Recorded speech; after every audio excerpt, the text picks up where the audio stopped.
Diesel की बढ़ती हुई कीमतों के विरोध में कांग्रेस ने आज देश भर में प्रदर्शन किया और इसी कड़ी में जयपुर के यूथ कांग्रेस मुख्यालय में पीसीसी चीफ और डिप्टी सीएम सचिन पायलट की अगुवाई में धरना प्रदर्शन किया गया। इस दरमियान सचिन पायलट ने कहा कि केंद्र की नीतियों से सबसे ज्यादा चोट गरीब आदमी पर पड़ी है।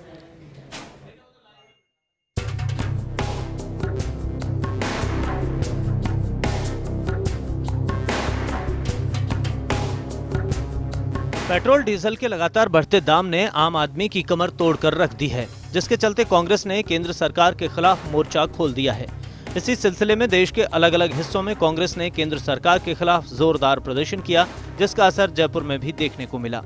इस दौरान कांग्रेसी नेताओं ने अनूठे अंदाज में प्रदर्शन किया। किसी ने ऊंट गाड़ी तो किसी ने साइकिल के सहारे केंद्र की नीतियों पर हमला बोला, तो वहीं PCC chief deputy CM Sachin Pilot ने केंद्र सरकार पर जोरदार प्रहार किया। स्टेट गवर्नमेंट की तरफ से जो राहत हो सकती है हमने पहले भी दी है, आगे भी जो संभव होगा करेंगे। लेकिन आप जानते हो कि जो आयात करते हैं क्रूड ऑयल वो भारत सरकार करती है। और मैंने पहले भी कहा, एक समय ऐसा आ गया था जब अंतर्राष्ट्रीय बाजार में क्रूड की कीमत शून्य हो गई थी, $1 हो गई थी।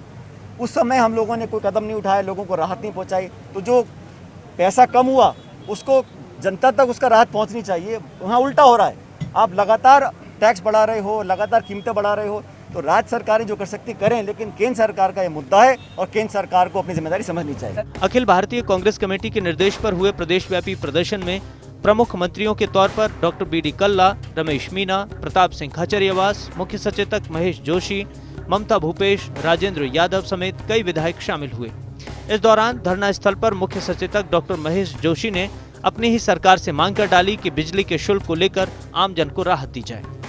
केंद्र सरकार को जो मदद करनी चाहिए, जीएसटी का जो हिस्सा मिलना चाहिए, उन सारी जगहों पे उन्होंने ब्लॉकेज लगाए हुए हैं केंद्र सरकार ने कि कैसे भी राज्य सरकारें परेशान रहे। 20 लाख करोड़ का पैकेज केंद्र सरकार ने घोषित किया। आप बताइए किसी को 20 रुपये भी मिले क्या? एक आदमी खड़ा होकर आम आदमी कहते हैं कि उसको 20 रुपये की मदद मिली हो, तो मदद कर नहीं रहे, जनता को लूट रहे हैं। डीजल पेट्रोलियम की कीमतें बढ़ाकर उस पर टैक्स नए टैक्स लगा के, टैक्सों की जो दर है उसको बढ़ा के लगातार जनता को लूट रहे हैं। और इस लूट को अपने प्रधानमंत्री जी के मित्र और जो सरकार के जो चहेते लोग हैं उनको राहत देने के नाम पर इसका उपयोग किया जा रहा है, जो निंदनीय है। और प्रदर्शन का एकमात्र कारण है पेट्रोल डीजल की दरें इस कोरोना संकट के समय में जिस ढंग से बढ़ाई गई है, ये देश की जनता के साथ धोखा है। प्रधानमंत्री नरेंद्र मोदी जी और उनकी पूरी सरकार कोरोना संकट के समय में भूख से, बेरोजगारी से, दर्द से, मजदूरों की मौत से भी हिले नहीं है। कांग्रेस पार्टी हमेशा आम आदमी का ध्यान रखती है। आप सब जानते हैं कि लॉकडाउन भारत सरकार ने किया पूरे देश में लॉकडाउन रहा। लॉकडाउन पीरियड में आम आदमी ने बिजली का उपयोग किया, किंतु उनकी ये मांग थी कि बिलों को अभी एक बार स्थगित किया जाए। हमने 3 महीने के लिए बिजली के बिलों को भरने का स्थगित कर दिया था और उसके बाद अब सामान्य स्थिति धीरे धीरे हो रही है। स्थायी शुल्क माफ़ करने के बारे में भारत सरकार से बातचीत चल रही है।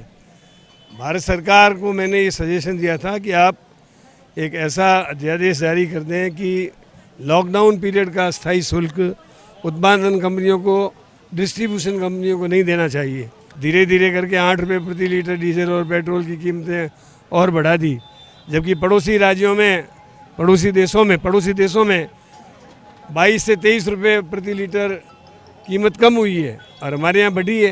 पेट्रोलियम प्रोडक्ट पर एक्साइज ड्यूटी जो बढ़ाई है, उसके विरोध में हमारी राष्ट्रीय अध्यक्षा सोनिया गांधी जी के निर्देशानुसार और हमारे प्रदेश अध्यक्ष सचिन पायलट के निर्देशानुसार पूरे राजस्थान में विभिन्न जिलों के मुख्यालय पर आज धरना प्रदर्शन किया जा रहा है।